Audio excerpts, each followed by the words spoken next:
Irmãs, bom dia de novo. Bom dia para as mulheres agora, né? Então vamos começar o estudo de hoje.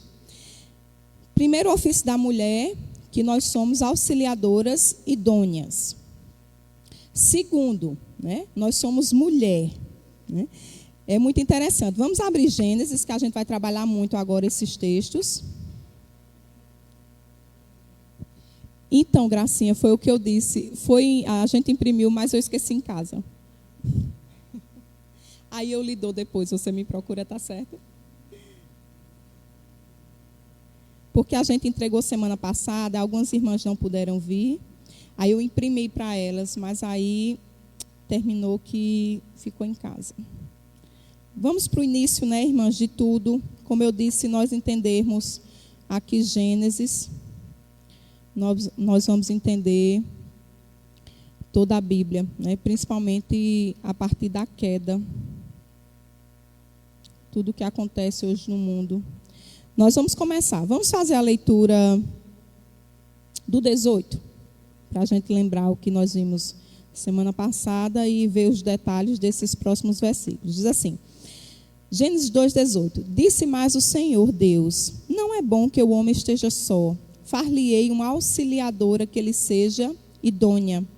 Havendo, pois, o Senhor Deus formado da terra todos os animais do campo e todas as aves dos céus, trouxe-os ao homem para ver como este lhe chamaria. E o nome que o homem desse a todos os seres viventes, esse seria o nome deles.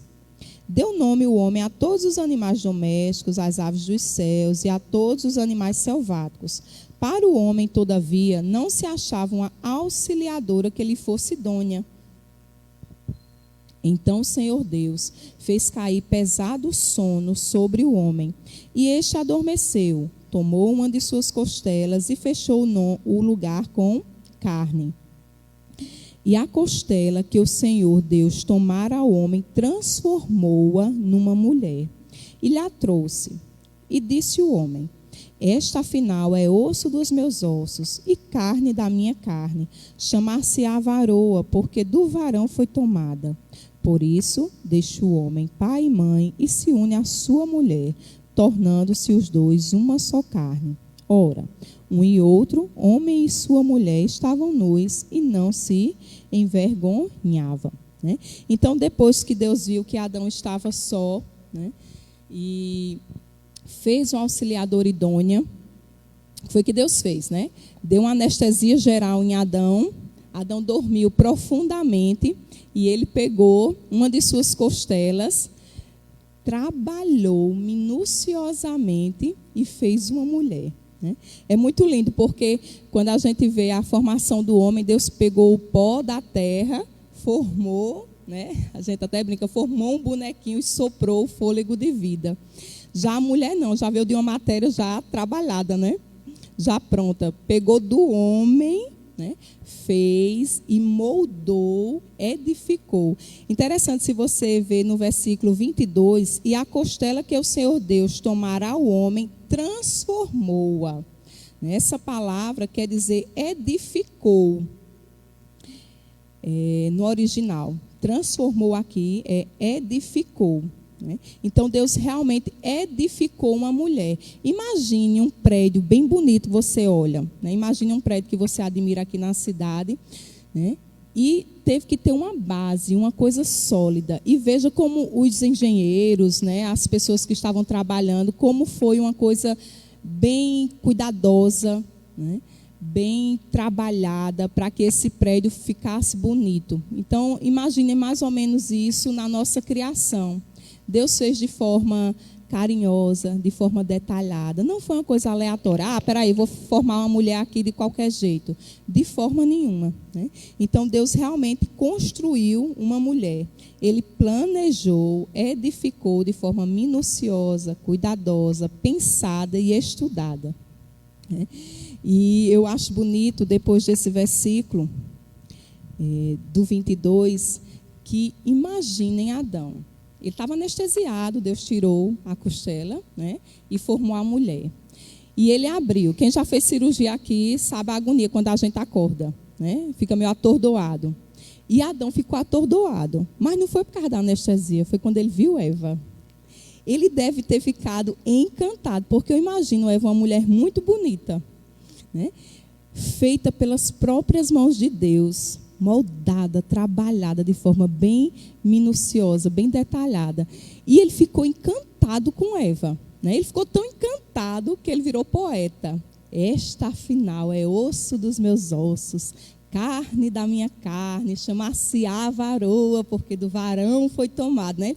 Virou compositor, né? Fez uma música, uma poesia para Eva. E olha que maravilha, como Deus é bom, né? Em ter formado a mulher para o homem. Adão não reclamou, mas o próprio Deus viu a necessidade de Adão. Quando Adão acordou, ele ficou bem encantado, né? E essa palavra aqui, quando diz carne da minha carne, chamar-se-á varoa. Essa palavra, no original, é Ishá. Porquanto do varão, Ish, foi tomada. Até a palavra da mulher, no original, é uma derivação da palavra do homem, mostrando que nós somos ligadas diretamente ao homem. Ele é Ish, nós somos Ishá. Só acrescenta o A, né? Essa ligação que nós temos. Diferentemente do que as mulheres, né, feministas dizem, que a gente não depende do homem para nada, a gente não está ligada a ele, nós somos independentes. Nós somos ligadas até na nossa formação, porque nós viemos dele, né? Então, nós vemos aqui a ligação de Adão com a mulher, de como esta faz parte do homem. A companheira, a que está ao lado, sua igual. Este termo revela a sua dependência do homem, né, o Ishá. Ao contrário do que as feministas dizem. Revela que nós fomos criadas para relacionamentos.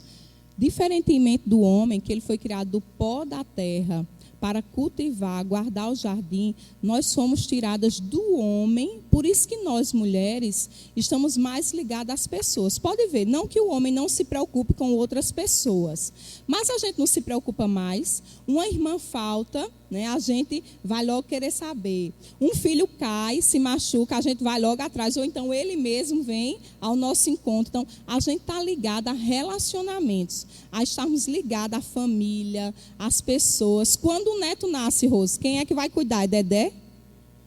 Nunca. Quem vai cuidar é Rose, né, da netinha. Então, para você ver que está na nossa natureza, a gente vai sempre estar se relacionando com as pessoas. O homem se relaciona, mas é diferente. A gente tem aquele cuidado. Como é que você está? Né? Como é que foi seu dia? Né? O homem, e aí, como é que está no trabalho? Né? Está trabalhando muito, está produzindo muito, é diferente. Então, nós temos essa natureza de estarmos mais ligadas às pessoas. O homem está mais ligado ao trabalho. Fomos criadas para relacionamento, porque fomos criadas para estarmos ao lado do nosso marido, para sermos cuidadas por ele. De acordo com a palavra, tanto a mulher depende do homem, como o homem depende da mulher. A gente vai deixar esse versículo para ler aqui embaixo, certo? Porque fala também desse mesmo versículo no Portadora de Vida.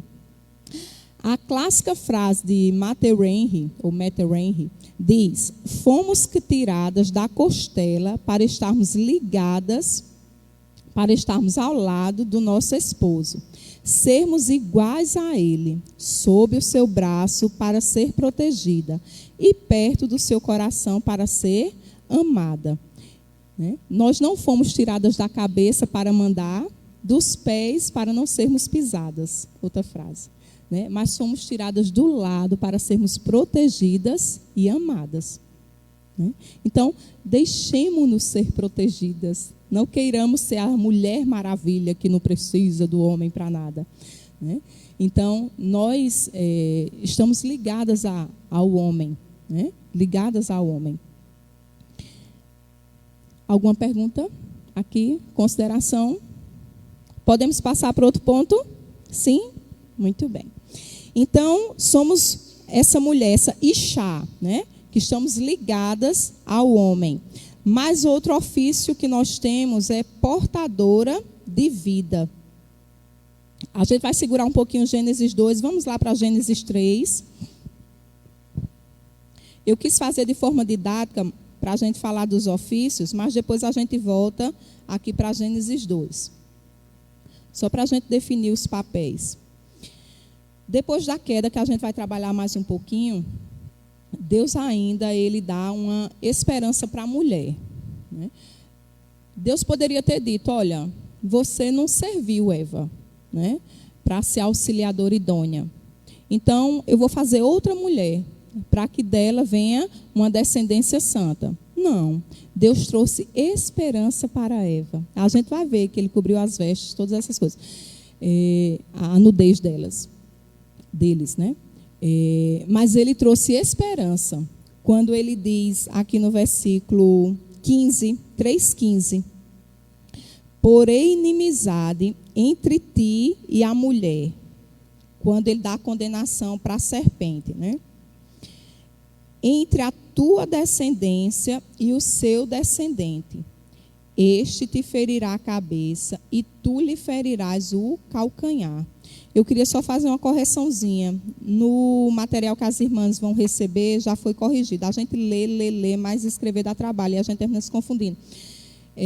As irmãs que têm apostila, corrijam aí. Onde está entre parênteses, Cristo, é o contrário. Viu? Quando diz assim, porém inimizade entre ti e a mulher, entre a tua descendência, a tua está falando para a serpente, né? Aqui é que é o diabo, entre parênteses. Eu fiz, na hora de digitar, eu digitei o contrário, viu? E o seu descendente, o descendente da mulher que seria Cristo, certo? É o contrário aí. Bota a setinha de um lado para o outro. As irmãs que vão receber hoje já está corrigido. Então, Deus traz essa esperança para Eva, né? De Eva viria o Redentor. Olha que maravilha, né? Viria aquele que iria trazer a salvação, iria consertar aquilo que aconteceu de errado no Éden. E aí ele diz, no versículo 16, né? E a mulher disse a questão da condenação, e quando chega no versículo 20, Eva dá um nome à sua esposa. E deu o homem o nome de Eva, a sua mulher, por ser a mãe de todos os seres humanos.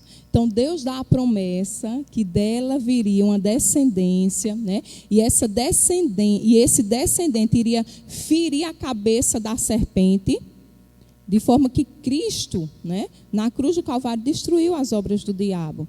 Ele foi ferido o calcanhar, porque a sua humanidade foi ferida, mas ele destruiu, né, completamente, né, e na sua vinda, isso vai ser de forma plena. O nome Eva, o que é que quer dizer o nome Eva? Geradora de vida, é o termo chavá. Geradora de vida, fonte de vida, portadora de vida. Esse termo mostra a dependência que o homem tem dela, pois todo homem é filho dela. Aquilo que eu disse, não existe quem é melhor, quem é maior entre os dois. Um depende do outro. Vamos abrir esse texto. 1 Coríntios 11, versículos 11 e 12. É o texto que está um pouco acima. 1 Coríntios 11, 11 e 12.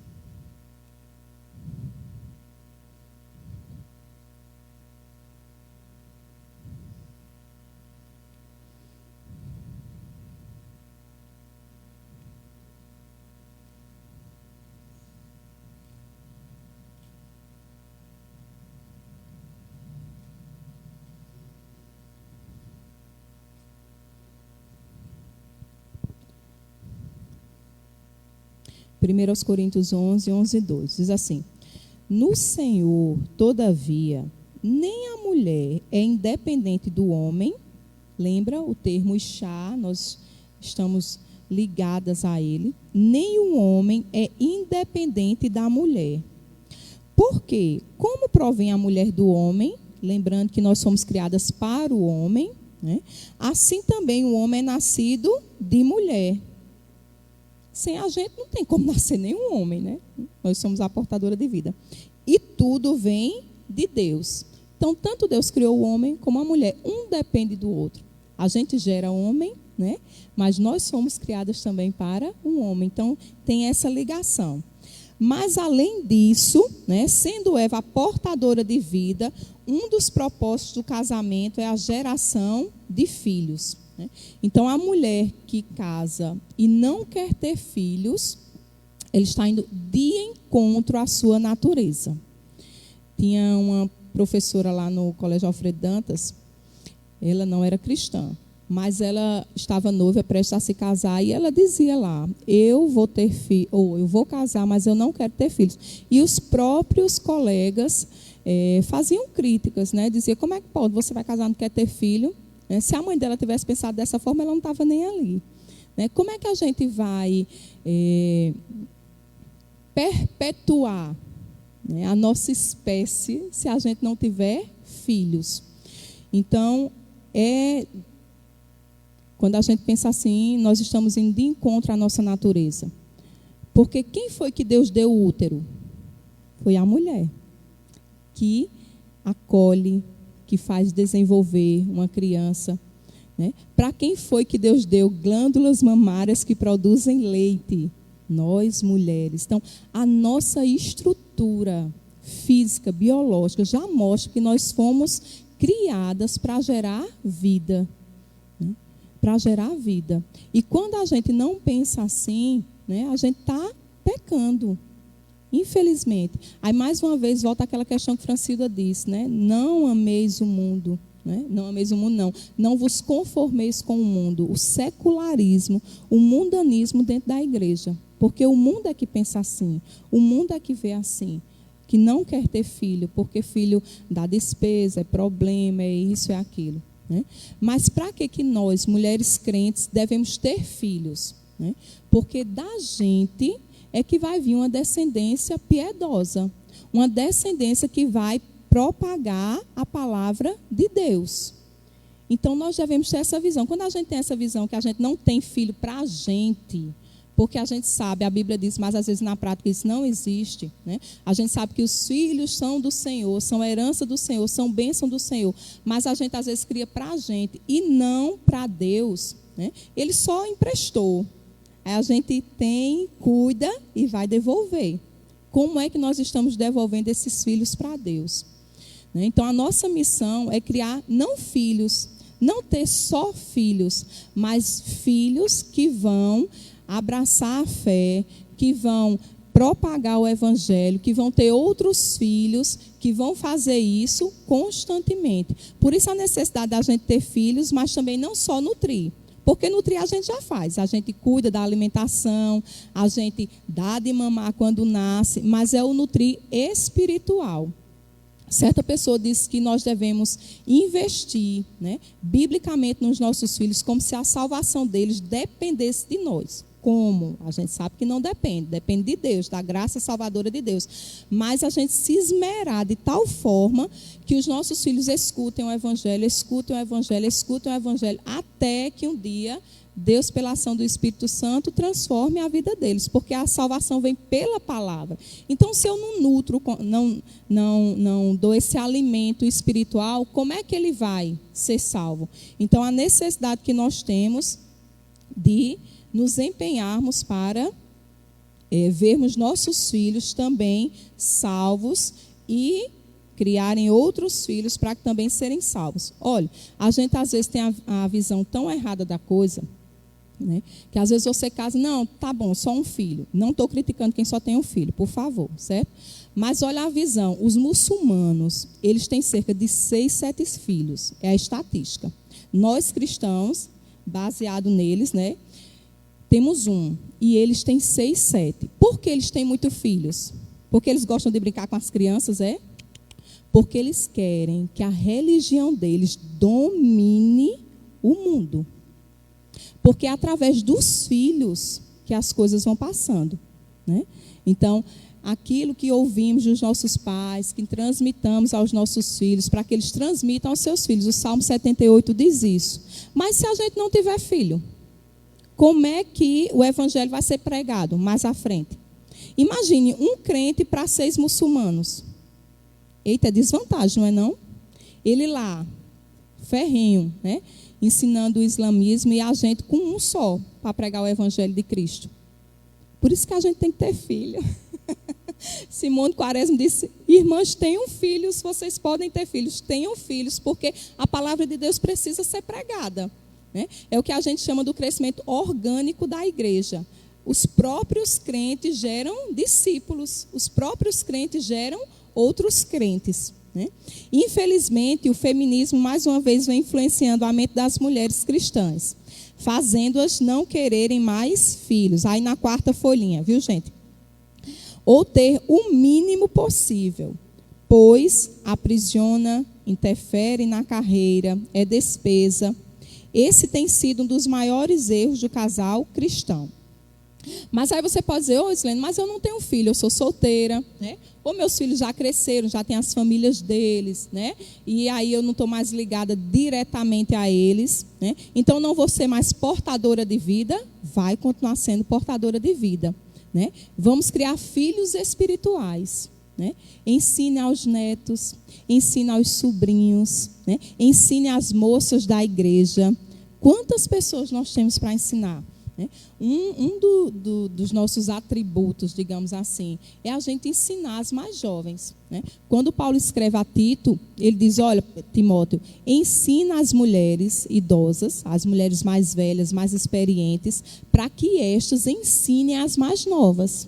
Então, o nosso dever como mulher é pegar uma moça dessa e a gente discipular. Isso não quer dizer de forma assim formal, mas andar com a pessoa. Por isso que jovem não deve andar só com jovem. Adolescente não deve andar só com adolescente. Deve andar com faixas etárias diferentes. Porque quem é que aprendeu ao longo da vida e tem a experiência? Não são os mais velhos? São. A Bíblia fala dos anciões, das pessoas sábias. Então, se um adolescente andar só com um adolescente, quando ele tiver dúvida de uma coisa, ele vai tirar com outro adolescente a dúvida? Vai cair no mesmo erro.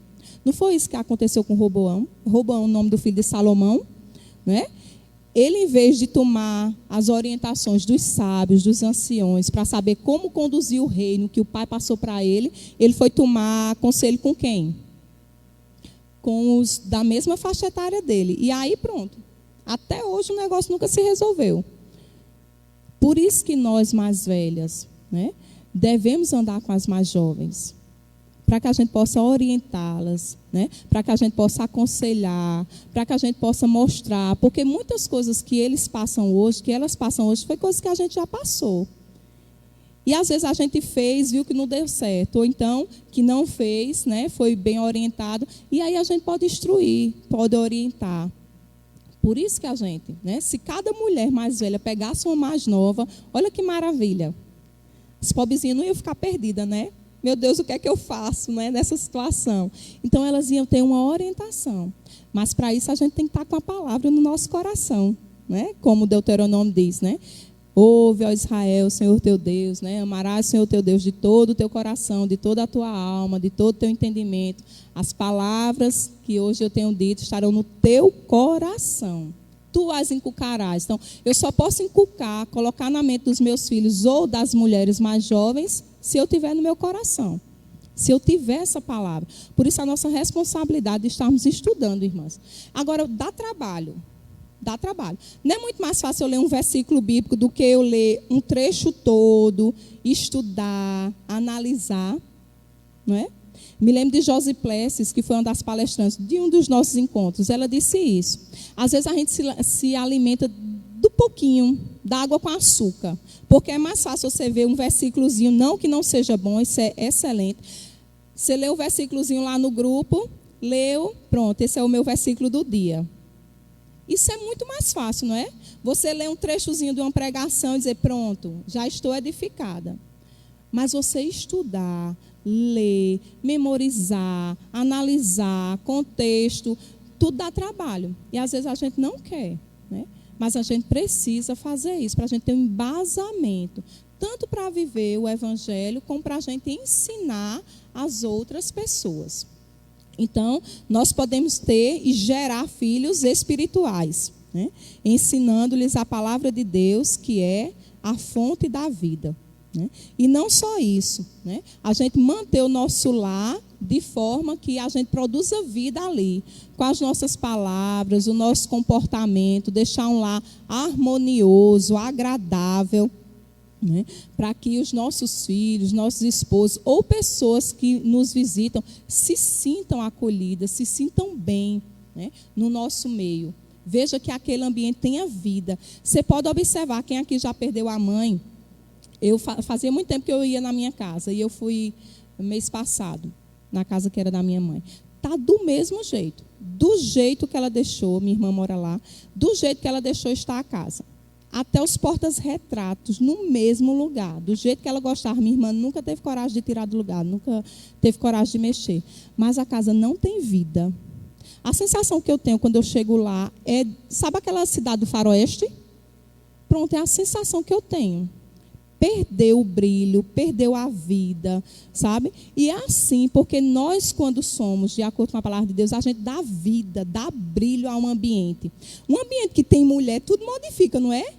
Tudo modifica, né? Quando a gente está junto, conversando, né? Compartilhando das coisas do Senhor, brincando, rindo. Então, um lugar que tem mulher é um lugar que tem vida, que tem brilho. Então a gente pode tornar o nosso lar desse jeito, gerando vida, sendo graciosas no nosso lar. Certo, irmãs? Há alguma pergunta ou consideração aqui neste ponto? Então nós terminamos o terceiro ofício que nós temos, né? Vimos que somos auxiliadoras idôneas, somos mulheres que estamos ligadas ao homem, né, o Ixá, e vimos que nós somos portadoras de vida. E agora nós vamos para a instituição do casamento. Voltar lá para Gênesis, né? Gênesis 2, 24.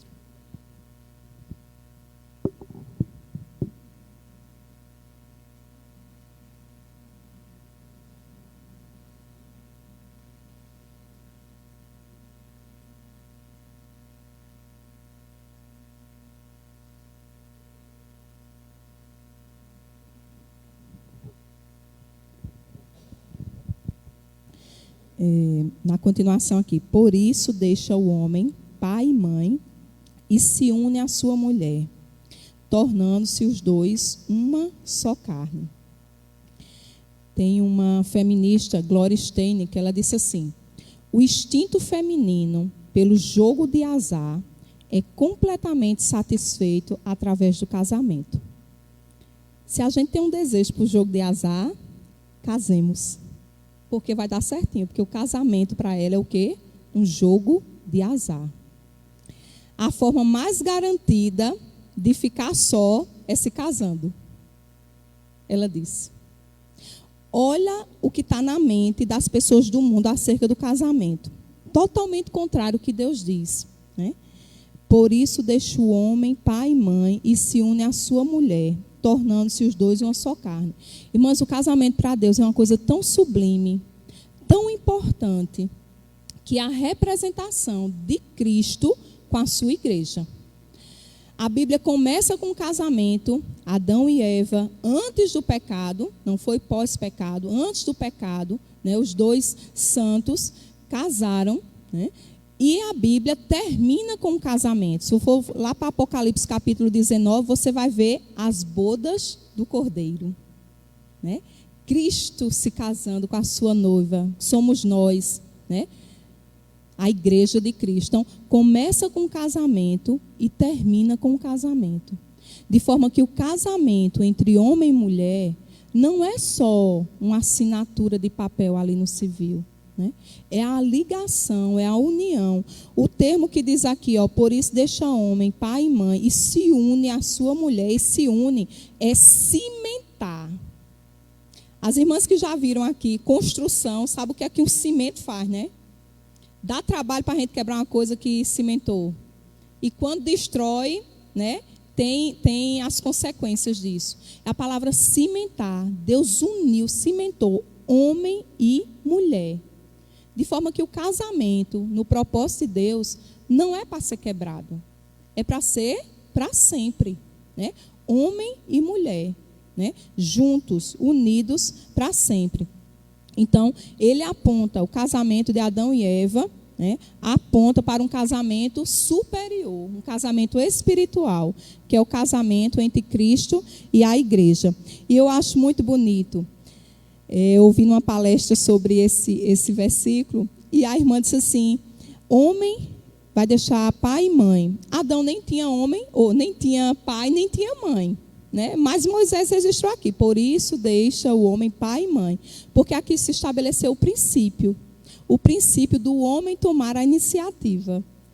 No mundo que a gente vive é o contrário, a mulher que vai atrás, né? Vai atrás do marido, vai atrás do namorado, a mulher. Mas no princípio bíblico, né, o homem é que toma a iniciativa, ele é o iniciador, né, das relações. E eu fiquei pensando, meu Deus, olha no sentido espiritual como isso é verdade. Quem foi que veio atrás de quem? Nós fomos atrás de Cristo ou Cristo veio ao nosso encontro?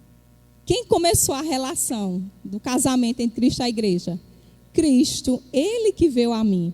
Está vendo a comparação? Que coisa linda, né? Então o homem toma a iniciativa, é ele que tira a moça da sua casa, né, e constrói uma nova família. Ele que toma essa iniciativa, né? Cristo da mesma forma, né? Ele nos tirou do mundo e nos trouxe e casou conosco. E outra coisa que eu achei linda aqui nesse versículo é porque Deus, como pai, ele conduziu a noiva a Adão. Assim como normalmente é o pai que conduz a noiva até o altar, né, e entrega para o noivo, né? Deus fez isso, pegou Eva e levou até Adão, né? Teve essa iniciativa de dar a sua filha para Adão, né? Ele tomou a iniciativa. Então, o casamento é muito importante, irmãs, para Deus, né? Não tenhamos esse pensamento contrário que o mundo diz, né? Eu vou casar. Se não der certo, o que acontece? Acaba, separa. Não, né? De jeito nenhum. Se der certo, separa não. Muito bem, então aqui nós vemos o pacto, aí na folhinha, na instituição do casamento. Aqui nós vemos o pacto que foi estabelecido entre o homem e a mulher. Assim como o pacto estabelecido entre Cristo e sua noiva. Estamos comprometidos um com o outro para sempre. Assim como Cristo está ligado para sempre com a sua igreja. E o texto clássico de Efésios, né? Efésios 5, vamos dar uma lidinha aqui rapidinho. Efésios 5, quando nós vemos essa ligação do casamento terreno com o casamento de Cristo e sua igreja.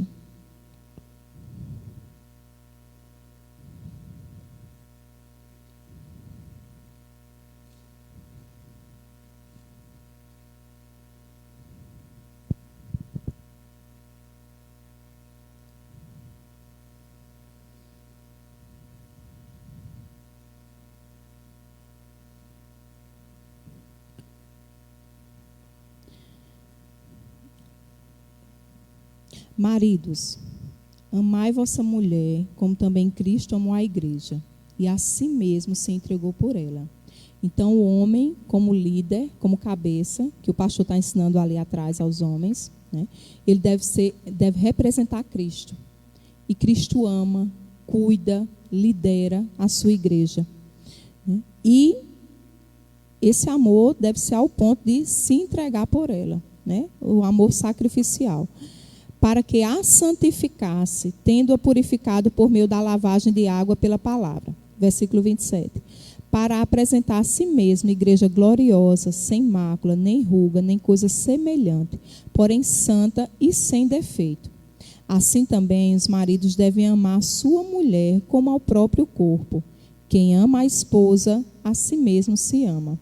Porque ninguém jamais odiou a própria carne, antes a alimenta e dela cuida, como também Cristo faz com a igreja. Porque somos membros do seu corpo. Aí olha que lindo, ele usa o texto lá de Gênesis. Eis porque deixará o homem a seu pai e a sua mãe, e se unirá à sua mulher, e se tornarão os dois uma só carne. Grande é este mistério, mas eu me refiro a Cristo e à igreja. né? Não obstante, vós, cada um de per si, ame a própria esposa como a si mesmo, e a esposa respeite ao marido. Então, o papel do marido aqui, amar a esposa, e a esposa respeitar o marido, né? E o mistério é grande, porque a relação de homem e mulher representa a relação de Cristo e sua igreja. Douglas Wilson, no livro Reformando o Casamento, ele diz assim: quando um homem deixa pai e mãe e toma uma esposa, está fazendo uma declaração de Cristo e sua igreja. Dependendo do casamento, essa declaração poderá ser boa ou ruim, mas sempre será feita. Sempre, irmãs, será feita. O casamento da gente pode representar de forma ruim o casamento de Cristo com sua igreja, se a gente não cumprir o nosso papel. E aqui eu quero fazer uma observação para as irmãs, né? Que tem irmãs que são casadas com homens que ainda não aceitaram Cristo, não creram em Cristo. O nosso papel deve ser desenvolvido independente deles desenvolverem. Porque cada um não vai dar conta de si a Deus. A gente vai ver daqui a pouco no Éden que Deus não tomou conta, não pediu contas da família. Ele pediu individualmente. Então, vocês, né, que ainda não têm os maridos crentes, então vivam, né, a sua feminilidade, o papel. Eu sei que não deve ser fácil, né, porque nós que somos casadas com crentes já não é fácil, porque tem a nossa natureza pecaminosa, a gente sempre vai querer fazer a nossa vontade, né, e deixar de cumprir. Imagine quem ainda não tem aquele apoio. Então, vivam o evangelho, clame a Deus por graça, por misericórdia, para que vocês possam viver essa palavra, o papel de vocês, para que, como Pedro diz lá na carta dele, né, se ele ainda, né, não é crente, que pelo procedimento santo da sua esposa venha a se converter, né, venha a aceitar a Cristo. Então, nós precisamos ter essa ideia. Casamento não é só a união num papel, não. É um pacto, é uma aliança que a gente estabelece. Infelizmente, por alguns assuntos, né, alguns pecados, esse pacto ele é quebrado, né? Mas a gente sabe que normalmente tem reflexo disso, né? Então, a instituição do casamento. E as que ainda não são casadas, não se preocupem, vocês têm um marido. Pode não ter um marido físico, mas Isaías diz que nós temos um marido, nosso marido é Deus, né? Isaías 54:5. Abram aí, irmãs. Isaías 54:5.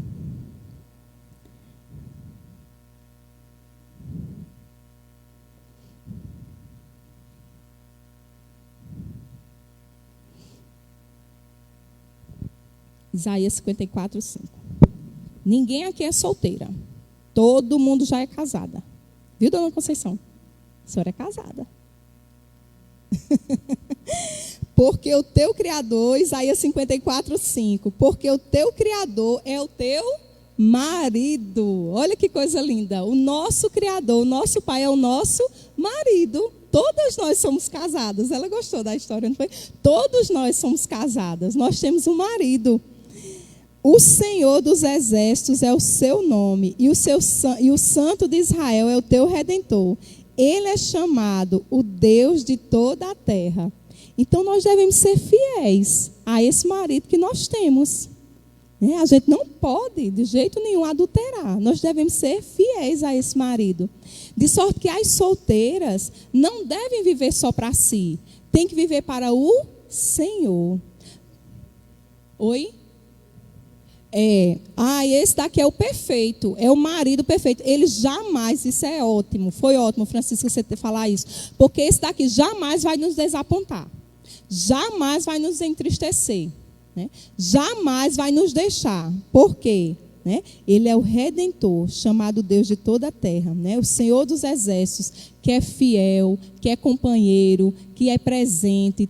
Todas as características de Deus, imagine, né? Ele ser o nosso Deus. Por isso que quando Paulo fala lá em Coríntios, ele diz, olha, que a moça casada, né, ela cuida das coisas do marido, né? De como agradar o marido, porque nós temos agora outras prioridades. Agora a solteira cuida das coisas de si, cuida das coisas do Senhor, de como agradar o Senhor. Porque a jovem que não é casada, que não é dona de casa, ela está livre para servir, né? estou triste porque eu não vou participar do coral, porque são tantas atribuições. Porque eu estou amarrada, né? Graças a Deus que eu estou amarrada. Eu estou amarrada. Mas a que não é casada, ela está livre para servir das mais variadas formas. No evangelismo, no ensino, em tudo que você imaginar, né? Quando eu era solteira, meu Deus, quem me conhece dentro da igreja, de tudo eu fiz um pouquinho. Que eu aproveitava todas as oportunidades. Todas as oportunidades. Diga, Micaela.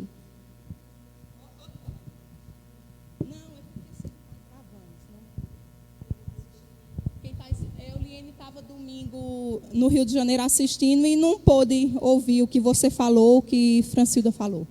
O que é bem visto na Bíblia, é um exemplo bem prático, se não me engano, é Evódia e Docas, né? São mulheres solteiras que ajudavam na igreja. Então, isso deve ser um exemplo para nós, né? Evódia, se não me engano, era uma mulher bem sucedida, não é? Evódia e Sintique foi o de Filipenses, que elas tiveram problema, né? Mas que serviram grandemente na igreja de Cristo. Exatamente. E Docas também, que a gente viu domingo passado o exemplo dela, né? Como uma mulher solteira que cuidava da igreja. E a gente siga o exemplo dela também, né? Que isso a gente não se preocupe de estar... quando o meu varão vai chegar, né? Nosso varão já chegou há muito tempo já. A gente se conforme e seja satisfeita com ele, né? Que é o perfeito, como a dona Francisca falou. Perfeito, exatamente. Então, vocês podem servir livremente ao Senhor, né? Porque vocês não têm essas outras atribuições que nós que já somos casadas temos. Certo, irmãs? Então, o casamento, sublime, né? Projeto de Deus, né? Vontade de Deus que isso aconteça, né? A gente sabe que nem todas vão casar, né? Porque tem umas que Deus faz eunuco, né? Algumas pessoas, como diz, outras se fazem, né? Não querem casar, né? Porque acham melhor servir ao Senhor, né? E outras, Deus não instituiu para elas o casamento, mas nós temos um marido. Consequências do pecado. Vamos voltar lá para Gênesis, que o tempo está passando.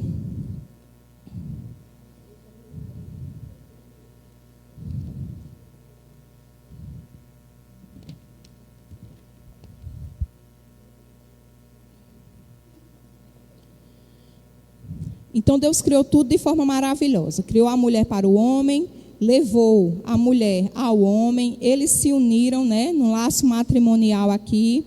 Os dois estavam nus, né, mas não se envergonhavam porque eles estavam cobertos pela justiça de Cristo, nus fisicamente, mas cobertos pela justiça de Cristo, de Deus, porque eles viviam aqui em santidade. Mas aí achou-se de um dia, né, uma serpente aparecer no jardim, no belo jardim que Deus construiu para esse casal viver. De tudo eles poderiam comer, de todos os frutos, mas do fruto da árvore do conhecimento do bem e do mal eles não poderiam comer, porque no dia que eles comessem, certamente eles morreriam. Então foi uma coisa só, um fruto só que Deus privou Adão e Eva de usufruir, de experimentar. Porque ele sabia que aquilo não seria bom para eles. Tinha a árvore da vida e o fruto do conhecimento do bem e do mal. Daqueles não poderiam comer. Uma única ordenança. Mas o que aconteceu? Mas a serpente mais sagaz que todos os animais selváticos que o Senhor Deus tinha feito, disse à mulher: é assim que Deus disse: não comereis de toda a árvore do jardim. A serpente já chegou trocando a palavra de Deus. Primeiro ela já errou, porque ela sabia que Adão era o cabeça. Então ela teria que ir para Adão. Mas ela sabendo disso, ela foi para a mulher. Né? Porque fazendo a mulher, iludir a mulher, tudo ia desestruturar. Ela ia querer ser o papel, exercer o papel de cabeça, e aí começaria a desestruturação.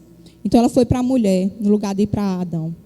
Respondeu-lhe a mulher: do fruto das árvores do jardim podemos comer, mas do fruto da árvore que está no meio do jardim, disse Deus: dele não comereis, nem tocareis nele, para que não morrais.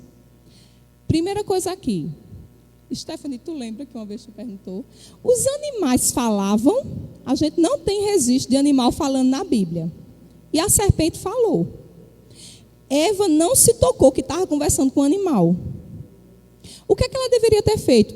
Que coisa mais estranha. Um animal falando, nenhum animal que fala.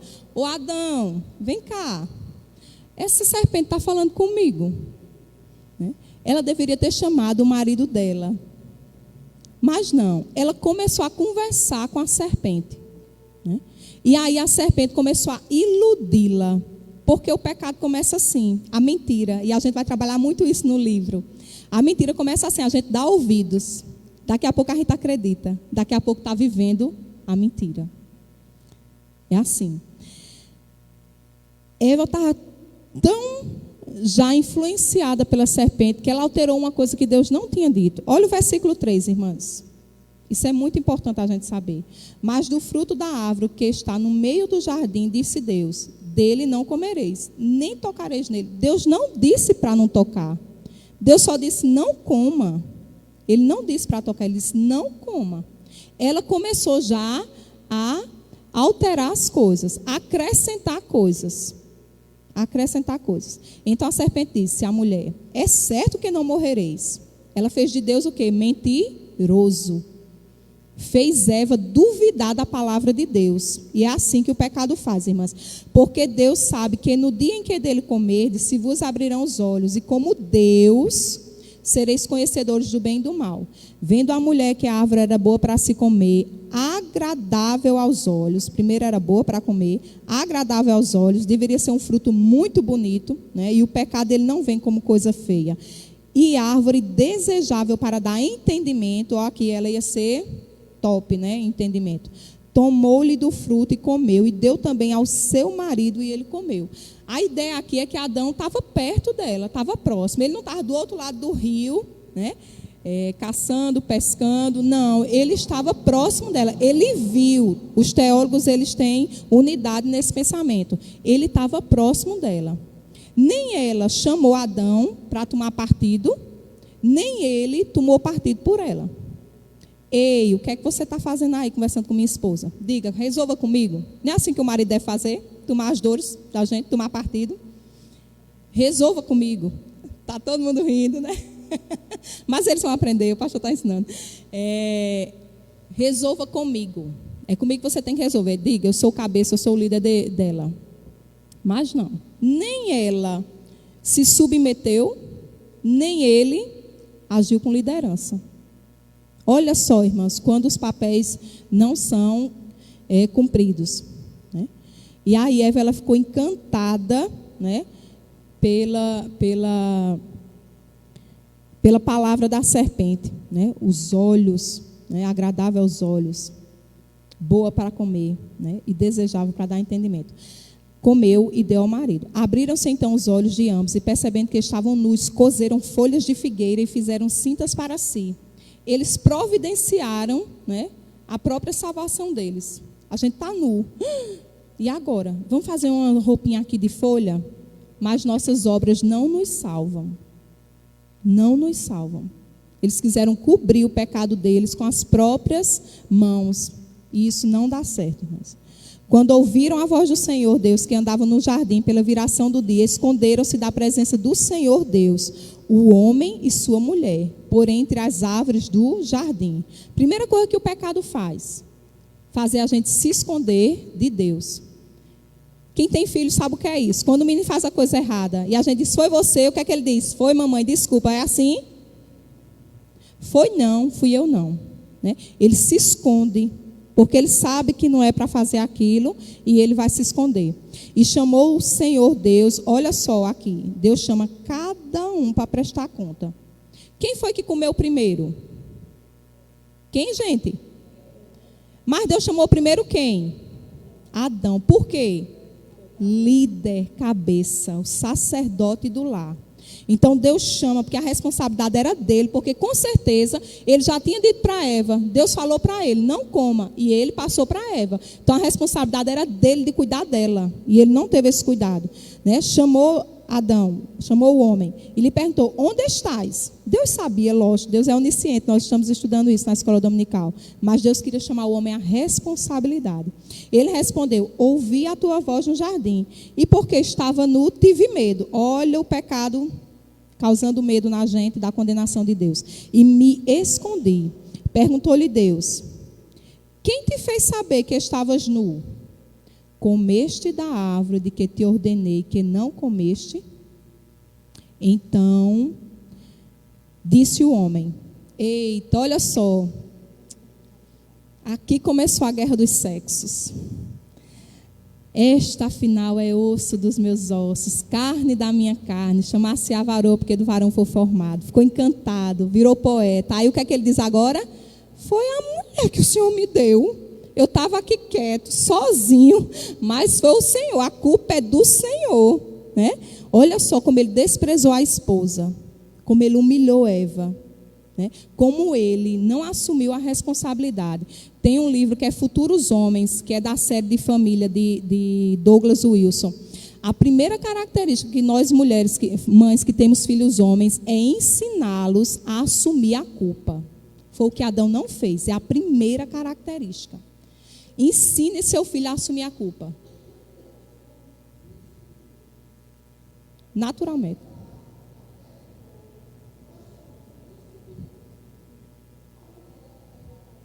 Leva lá.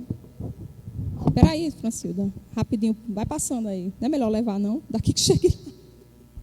É melhor levar. Eita, o primeiro toque, vamos lá. E a gente tem que terminar hoje. A começarmos, nós somos, né? Atingindo a humanidade, nós somos insubmissos. Primeiro aí, Eva foi insubmissa à própria palavra de Deus, né? É como diz lá em Efésios, onde nós lemos, que nós não lemos: mulheres, sejam submissas a vossos maridos. A gente entende essa submissão como se fosse se rastejar ao homem. Subserviência. Entende como subserviência. E não é. Quando você vai à luz da palavra de Deus, não é. A submissão é primeiramente, quando você submete, leia o restante, que diz: mulheres sejam submissas a seus maridos, assim como a igreja, ou como a Deus. Então, se nós somos submissas, primeiramente a Deus, isso aí vai ser uma consequência. Nós seremos submissos a todos. Então, nós somos seres insubmissos. Primeiro, Adão foi submisso ao próprio Deus, que é tanto que jogou toda a culpa até o próprio Deus, não é? Então, nós somos de uma geração que somos insubmissos. E essa insubmissão traz, até hoje, gerações e mais gerações, essa insubmissão. É tanto que hoje, falando sobre o feminismo, a palavra é insubmissão. Eu li um livro sobre submisso e insubmissão. E a gente vê o quanto nós dizemos que conhecemos a palavra de Deus, dizemos que somos cristãs e cristãos e somos insubmissos. Por quê? Porque nós conhecemos a palavra de Deus e não queremos ser submissas à palavra de Deus, primeiramente. Porque onde Deus diz lá que é pecado, ideologia de gênero, a gente vê através da palavra que cai por terra. Una-se o seu marido, né, a sua esposa, numa só carne. Então aí, marido e esposa, então cai por terra. Mas ainda tem cristãos que se deixam levar pela genealogia, né? E a gente fica a pensar: meu Deus, como nós somos insubmissos. Insubmissos primeiramente à palavra de Deus. Então, você falando aí me veio a história desse livro. É muito importante. Insubmissos e submissos. Mas essa submissão é primeiramente a palavra de Deus. Por isso que tem muitas mulheres que dizem, eu ser submissa a meu marido, então ela ainda não entendeu. Infelizmente, o que é ser submissa ao o Senhor? que é ser submissa? Submissa é ser primeiramente, quando você é submissa, você é primeiramente ao que Deus fala. Como é que ser uma mulher segundo o coração de Deus, na sua casa, na criação de seus filhos, no casamento, na vida conjugal. Aí você vai entender o resto. Você vai ver que submissão não é segundo o que a vida secular nos ensina. Perfeito, é totalmente diferente, né? É isso mesmo, foi isso que aconteceu, em submissão à palavra de Deus, né? Então, vamos correr aqui rapidinho. Disse ao homem, né? Foi a mulher que tu me deste. Né? Qual é o versículo? 3 quanto? 3:13, né? Disse o Senhor Deus à mulher. Sim, aí ele disse, foi a mulher, a esposa que tu me deste. Ela me deu da árvore e eu comi. Aí Deus foi para a mulher. Disse o Senhor Deus à mulher, que é isto que fizeste? Respondeu a mulher, a serpente me enganou e eu comi. Aí ela já lançou a responsabilidade para quem? Para a serpente. Chegou na serpente, a serpente não tinha mais para quem mandar, né? Aí teve que assumir a culpa. Então, o Senhor Deus disse à serpente, visto que... Né? Ele não chega perguntando para a serpente, né? Ele já vai dizendo, já vai dando a maldição. Visto que fizeste, maldita és entre todos os animais domésticos e o és entre todos os animais selváticos. Rastejarás sobre o teu ventre e comerás pó todos os dias da tua vida. Irmãs, biologicamente, as cobras, as serpentes, elas tinham patas. Aqui, a serpente, quando diz rastejarás, é porque elas tinham patas. E biologicamente é comprovado. Né? A biologia já percebeu, né, que as cobras elas têm vestígios, eles chamam de vestígios de patas. Só que o que é que eles dizem? Que ao longo da evolução elas não precisavam das patas, foram perdendo e aí só precisam se rastejar. Não, foi aqui a maldição. Elas perderam as patas, né, as serpentes, que elas eram como lagartixas, como lagartos. Perderam as patas e iam comer o pó da terra. E era maldito em todos os animais domésticos. Aí é o que vem a promessa depois, né? Fala a maldição, porém inimizade entre ti e a mulher, entre a tua descendência e o seu descendente. Este, que é Cristo, te ferirá a cabeça e tu lhe ferirás o calcanhar. Então aqui é o que é chamado de proto-evangelho, que é o primeiro evangelho, o primeiro anúncio de Cristo, né? Já estava anunciando que o Messias viria para destruir as obras do diabo. Aí aqui a consequência, versículo 16. E a mulher disse, aí começou, multiplicarei sobremodo os sofrimentos da tua gravidez. Quem aqui já engravidou sabe como é sofrido, né, irmãs? A gente carregar aquele peso, né? No final a gente não aguenta mais nem andar, não consegue respirar, né? Tudo é difícil quando a gente está grávida. Muitas mulheres têm problema no início da gravidez, tem que ficar de repouso 9 meses, né? É aquela agonia, aquele sofrimento. Né? Oi? Quem tem 6 filhos? Sim, ela está dizendo de gêmeos, né? Sextuplos. Imagine quem está grávida de 6 filhos, né? O sofrimento é sextuplicado. Em meio de dores darás à luz filhos. Né? Então, esse sofrimento que a gente passa quando engravida, todo o ciclo biológico da gente foi alterado por causa do pecado. A gente sofreria bem menos, ou praticamente não sofreríamos, né? Eu fico imaginando Eva, nunca sentiu uma dor na unha. Primeira dor que ela sentiu foi a dor de um parto. Sem mãe, sem sogra, sem parteira. Aí por isso que no capítulo 4, versículo 1, ela diz, adquirir um varão com o auxílio do Senhor. Só Deus para ajudá-la naquela hora. Somente. Imagine, primeira dor ser um parto, fruto do pecado. Né? Então, qual foi a consequência do pecado para nós mulheres? Já que estamos falando de feminilidade, nosso papel. Sofreríamos, né? na questão da nossa gravidez, o nosso ciclo biológico, né? Na hora do parto, nosso sofrimento, né? Por isso que é tão doído, né? E quem faz parto cesáreo, como foi no meu caso, mas sente as dores depois do parto, né? Por causa da cirurgia. Então, a gente sempre sofre, de uma forma ou de outra. Mas não só no parto. O teu desejo será para o teu marido e ele te governará. Às vezes as pessoas interpretam errado esse termo aqui, o teu desejo. Acho que assim, a mulher sempre vai fazer a vontade do marido. O termo é o contrário, é porque às vezes o português não mostra como é de fato. O termo aqui é a gente querer sempre fazer a nossa vontade, é o contrário. A gente sempre ia querer ser contra a autoridade do nosso marido. Vou dirigir por aqui. Não, por ali é melhor. Não, eu vou comprar uma casa nas Malvinas. Não, você vai comprar lá no Catolé. Sempre a gente ia querer ficar mandando no marido. E ele ia responder isso de forma não agradável.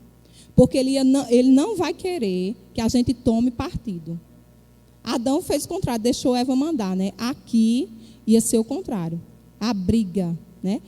Luta dos sexos, entre os sexos aqui. Tem até um livro que acho que é Briga entre os Sexos, um livro cristão. Então, o homem, né, a mulher ia querer sempre estar mandando no homem, mas ele ia se voltar contra ela, não de forma amorosa, graciosa, como Paulo fala lá em Efésios, como Cristo ama a igreja, mas de forma muitas vezes até grosseira, né? Porque ele não quer mais perder a liderança dele, a autoridade dele. Essa foi a maldição para a gente, irmãs, certo? E agora, e para o homem, né? Adão, visto que atendeste, né? O versículo 17, atendeu aqui é obedeceu. A palavra é obedeceu. Visto que atendeste a voz da tua mulher e comeste da árvore que não te ordenei, que eu te ordenara, não comesse, maldita é a terra por tua causa. Olha, a terra foi amaldiçoada por causa de Adão. Em fadigas obterás dela o sustento durante os dias de tua vida. E aí produziu carbos, abrolhos, os espinhos que a gente tem hoje na natureza não existiam antes do pecado. O homem ia ralar agora para obter o sustento. Não ia ser mais aquela coisa prazerosa, né? Quanto mais ele trabalha, mais dificuldade tem, e às vezes falta de emprego, e aquela luta para manter a família, tudo isso por causa do pecado. Mas aí vem o outro ponto, né? As crianças estão chegando e nós estamos terminando, que é a melhor parte, né? Jesus Cristo. Cristo e sua palavra são a solução para este problema. Cristo, como em Coríntios diz, né, é o último Adão.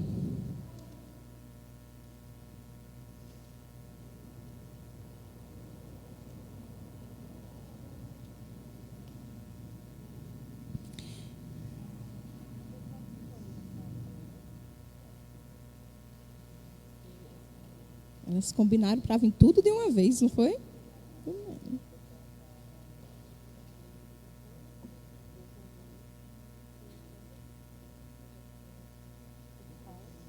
É bom porque vocês já vão aprendendo sobre Cristo. Eu sei que vocês aprenderam na sala. Ok, irmãs, para terminarmos aqui, né? Que é o ponto crucial, mais importante para nós, que é Cristo e sua palavra, né? Cristo e sua palavra são a solução para este problema. Vamos estar atentas aqui. Eu sei que crianças chamam a atenção, mas vamos concluir o nosso assunto. Então, Adão, né? Ele não cumpriu o papel dele, de liderança de papel, ou liderança, né, de seu cabeça. Mas Cristo, que é o último Adão, ele cumpriu. Né? Ele cumpriu o papel dele. Então, tendo conhecimento que o pecado destruiu o nosso relacionamento vertical, né, com Deus e horizontal com o homem, precisamos voltar para Cristo, a fim de restaurar esses relacionamentos e podermos voltar ao plano original de Deus para a nossa vida. Cristo é a boa nova providenciada por Deus para remediar o pecado. Só por meio dele poderemos cumprir o nosso papel de auxiliadora, de mulher, de fonte de vida. Ele disse: aquele que não conheceu o pecado, ele o fez pecado por nós, para que nele fôssemos feitos justiça de Deus. Então, Cristo é a solução. Cristo é a solução para os nossos problemas. Não está tudo perdido, muito pelo contrário. Sabendo isto, que foi crucificado com ele o nosso velho homem, para que o corpo do pecado seja destruído e não sirvamos o pecado como escravos. Se, pois, o Filho vos libertar, verdadeiramente sereis livres. Então, Cristo, que bom, Cristo é a boa nova para nós. Mulheres, voltarmos ao nosso papel, né, de auxiliadora, de ajudadora, né, voltarmos a proclamar as virtudes daquele que nos chamou das trevas para a maravilhosa luz. Agora nós somos livres para cumprirmos a palavra de Deus. A única luta que nós devemos travar é com o pecado, não contra o homem ou nosso marido, como as feministas apregoam. Quando quisermos fazer a nossa vontade ou desistirmos do nosso ofício, devemos lembrar das palavras do Senhor a Caim. Gênesis 4:7. Quando Caim, né, foi dar a oferta e ficou triste porque Deus não aceitou, e aí Deus o procurou, e Deus disse: Caim, eis que o pecado jaz à porta, a ti cumpre dominá-lo. Irmãs, constantemente a gente deve dizer isso. A gente deve lembrar dessa palavra. O pecado jaz à porta, mas a nós cumpre dominá-lo, né? A gente tem que dominar o nosso pecado. Deus nos deu meios graciosos para sermos a mulher e a esposa que Ele decretou que fôssemos. Quando nos humilhamos e nos submetemos à santa palavra, veremos os frutos brotarem naturalmente. E aí o versículo que eu gosto demais desse versículo de Pedro. Pelo seu divino poder nos têm sido doadas todas as coisas que nos conduzem à vida e à piedade. Pelo conhecimento completo daquele que nos chamou para a sua glória e virtude. Todas as coisas, irmãs. Temos o privilégio da oração, da palavra, o Espírito Santo que habita em nós, a comunhão dos santos que nos ajuda a viver em santidade. Então Deus nos doou todas as coisas para nós não vivermos na carne, mas no Espírito, andarmos segundo os seus padrões. Para voltarmos ao jardim, precisamos ter um íntimo relacionamento com Deus. Douglas Wilson disse: a maturidade no Senhor é um pré-requisito para a maturidade no casamento. Se nós conhecemos ao Senhor, amamos o Senhor, crescemos no conhecimento da palavra do Senhor, então isso vai ter um casamento maduro. Porque a gente vai entender qual é o propósito de Deus para a nossa vida, para o nosso papel. E John Piper disse, eu até já citei essa frase, né? Teologia fraca produz mulheres fracas, né? Fraca aqui não é fraca fisicamente, né? É o contrário, espiritualmente. Sujeita a acreditar em todos esses falsos ensinos que a gente viu no início, né? Ou sujeita a desobedecer, a cair sempre em tentação, sempre em tentação. Por isso que a gente precisa ter uma teologia forte. Infelizmente, a gente está acostumado com teologia água com açúcar. E isso não produz vida. Não produz vida. Por isso que a gente precisa ler, estudar, pegar bons teólogos, bons pregadores, rever os sermões aqui da igreja, porque nós precisamos de teologia forte, teologia boa para a gente viver essa teologia. E eu quero encerrar com duas frases, né? A mulher não é um tipo diferente de cristão, mas nossa condição em Cristo nos torna um tipo diferente de mulher. Elizabeth Elliot, mais uma vez, né? A mulher não é um tipo diferente de cristão. Eu não sou melhor do que o meu irmão, né? Homem. Mas a nossa condição em Cristo nos torna um tipo diferente de mulher. A mulher é diferente, a mulher cristã é diferente da mulher do mundo. Deus tem chamado cada esposa cristã à sua excelência, aqui para as casadas, ou as que vão casar. Qualquer flor pode desabrochar quando é cultivada pelas mãos de Deus. A responsabilidade da esposa é aprender a colocar sua confiança na fidelidade de Deus. Porque não é pelas nossas próprias forças, né, irmãs? E em sua palavra, fazer o que ele diz, ela pode se tornar, olha esse finalzinho, ela pode se tornar o que Deus quer que ela seja, se ela fizer o que ele quer que ela faça. Ela pode se tornar o que Deus quer que ela seja, se ela fizer o que ela quer, o que Ele quer que ela faça. Martha Peace, né, no livro Esposa Excelente. Podemos ser mulheres sábias, jovens santas, né, companheiras amorosas, submissas, né, boas donas de casa, cuidadoras, auxiliadoras. Basta que nós busquemos, né, a força no Senhor, a graça do Senhor, cumprir a palavra do Senhor, né, que a Bíblia diz, maior é aquele que está em nós do que aquele que está no mundo, né? Então, se eu tenho Deus, o Espírito Santo, eu consigo viver o padrão de feminilidade que Ele estabeleceu para nós. Então, que Deus nos ajude a sermos essas mulheres segundo o seu coração, segundo o seu propósito, possamos desfrutar da nossa feminilidade, né? A feminilidade que o próprio Deus estabeleceu para nós, para a honra e louvor do seu nome, irmãs. Amém.